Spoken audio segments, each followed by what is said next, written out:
శాతం 9 మిలియన్లు ఓన్లీ మన దేశంలోనే ఉన్నారు అధ్యక్ష. 2018 ఆహార మరియు వ్యవసాయ నివేదిక చెప్తున్నటువంటి లెక్క ఇది. దేశంలో 14.8% మంది పోషకాహార లోపంతో బాధపడుతున్నారు అధ్యక్ష. ఇది ప్రపంచం మొత్తం కంటే మరియు ఆసియా సగటు కంటే ఎక్కువ. మనం పేద వర్గాలను అభివృద్ధి చెందిస్తున్న తీరు ఒక్కసారి చూడాలి అధ్యక్ష. 116 దేశాల గ్లోబల్ హంగర్ ఇండెక్స్ 2021 ప్రకారం మన దేశం 94 నుండి 101 స్థానానికి దిగజారిపోయింది అధ్యక్ష.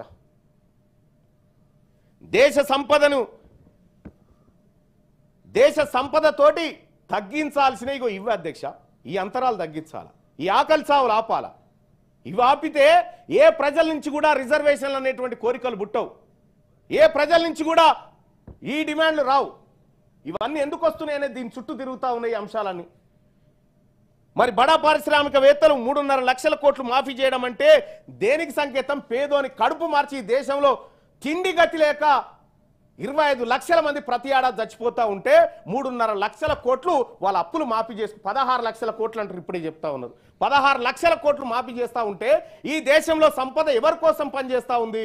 ఎవరిని పైకి తీసుకురావడానికి, ఎవరిని కాపాడడానికి పనిచేస్తూ ఉంది అధ్యక్ష? రాజ్యాంగ పీఠికలోని ఆర్థిక సమానత్వానికి ఏమైనా అర్థంగా అనిపిస్తూ ఉంది అధ్యక్ష ఇప్పుడు పరిపాలన? ఒకసారి భారత రాజకీయాలు తీసుకుందాం అధ్యక్ష.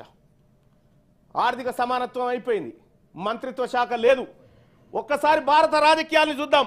1952 కాదు, ఇప్పటి పరిస్థితి ఒక్కసారి చూద్దాం. ఈ దేశంలో అగ్రవర్ణాల జనాభా 15 నుంచి 16% మధ్య ఉంటుంది.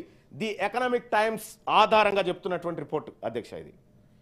ఓబీసీ పాపులేషన్ 52% ఉందని మండల్ కమిషన్ నివేదిక చెప్పింది అధ్యక్ష ఆ రోజుల్లో. ఇక్కడ 16%, 15 నుంచి 16% అగ్రవర్ణాలు, 52% ఓబీసీలు ఉన్నారని చెప్పి నివేదికలు చెప్తున్నాయి. 17వ లోక్సభ వివరాలు ఒకసారి చూద్దాం అధ్యక్ష. 17వ లోక్సభ వివరాలను ఒకసారి చూస్తే అధ్యక్ష 16% ఉన్న అగ్రవర్ణాల నుండి 232 మంది ఎంపీలు లోక్సభ సీట్లలో కూర్చున్నారు. 543లో అగ్రవర్ణాలు 232 మంది ఆ సీట్లలో కూర్చున్నారు అధ్యక్ష. అంటే 15% ఉన్నవారు 42% సీట్లను ఆక్యుపై చేసేసారు. 52% ఉన్న బీసీలకు దక్కింది కేవలం 22% సీట్లు మాత్రమే అధ్యక్ష. 282 సీట్లు బీసీలకు దక్కాలి వాస్తవానికి లెక్కల ప్రకారం, కానీ 120 సీట్లు దక్కినాయి అధ్యక్ష. బీసీలకు దక్కాల్సిన 162 సీట్లు ఎవరికి దక్కినాయి, ఎవరి దగ్గర ఉన్నాయి ఇప్పుడు అవి? ఇది స్వాతంత్రం వచ్చిన 78 ఏళ్ల తర్వాత తేలిన లెక్క అధ్యక్ష.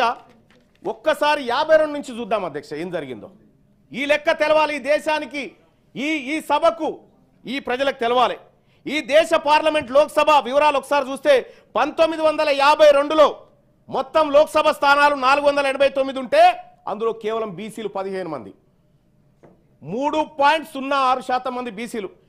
1957లో 489 మొత్తం లోక్సభ స్థానాలు ఉంటే కేవలం 18 మంది బీసీలు, దాంట్లో 3.68% మంది. 1962లో